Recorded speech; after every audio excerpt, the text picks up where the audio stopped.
Simbahan Katoliko dili Mo-Endorso mga kandidato sa 2022 elections apan mo pagawas o tamdanan sa kalidad sa mamahimong leader sa nasod.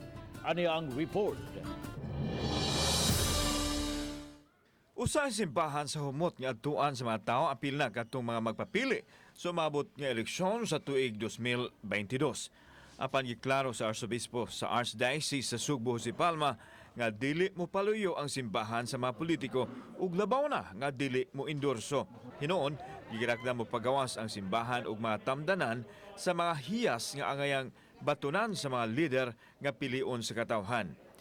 We have to discern and think on who we believe are the best people who should help us, help us in our discernment and be with us so that we will not be swayed over and carried by money.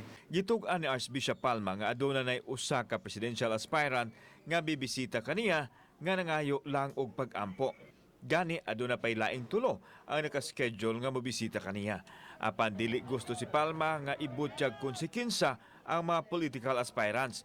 Giklaro sa Arsobispo nga gidawat niya ang pagbisita apan dili siya mosugot nga magkuha og hulagway kini aron malikayan nga maggamit ang simbahan sa politikanhong katuyuan ilabi na sa kampanya sa mga kandidato. I pray for them. I pray in the context of, that they will be guided, that their motivations will be purified, that the Lord, will also guide the voters, and that they will be governed by the rules of fair.